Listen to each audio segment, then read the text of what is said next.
అన్న నమస్తే అన్న. హాయ్ నా హాయ్. అన్న దేవరా మూవీ వస్తుంది కదా, ఎలా ఉంటది అన్న? నా ఫేవరెట్. నేను ఎన్టీఆర్ కి చాలా పెద్ద ఫ్యాన్ ని. చాలా బాగుంది ట్రైలర్ చూశాను. Block buster. చాలా అంటే చాలా బాగుంది.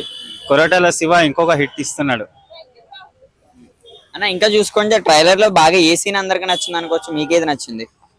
నాకు ట్రైలర్ లో సీన్ అంటే second part, second NTR father గా ఏదో చేశాడు కదా, అతనంటే చాలా ఇష్టం. ఈసారి మరొకసారి బ్లాక్ ఆఫీస్ కొట్టే అవకాశం ఉందా?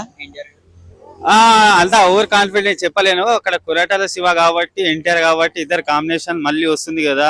మన అదేది ఆ సినిమా తర్వాత నెక్స్ట్ సెకండ్ మూవీ కదా, జనతా గ్యారేజ్ తర్వాత సెకండ్ మూవీ కాబట్టి మేబీ ఉంటదన్న.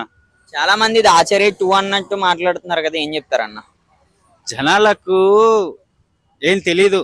వాళ్ళు అక్కడ ఫస్ట్ సినిమా చూసి చెప్పాలి. ఏదన్నా ట్రైలర్ చూసి మనం సినిమాని జడ్జ్ చేయలేము. ఎందుకంటే నేను ఒక సినిమా లవర్ గా చెప్తున్నా.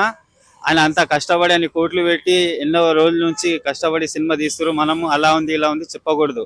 నాకైతే ట్రైలర్ బాగా నచ్చింది. త్వరలో సినిమా రిలీజ్ అవుతుంది, చూస్తాను నేను. అది ఒక మాటలో సినిమా మీద చాలా మంది రూమర్స్ అయితే పెడుతున్నారు, అంటే సినిమా కాపీ అని. మీరు ఏం చెప్తారు వాళ్ళకి?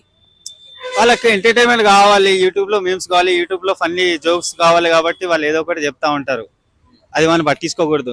సినిమాని సినిమాలా చూడాలి. నేనైతే సినిమాని సినిమాలా చూస్తా. ఒక మాట లాస్ట్ 45 మినిట్స్ ఎలా ఉంటది అనుకోవచ్చు దేవరా? దేవరా నేను చూడలేదు కాబట్టి పర్లేదు, బాగానే ఉంటుందని నేను అనుకుంటున్నా. ఈసారి 1000 కోట్లు పక్కన.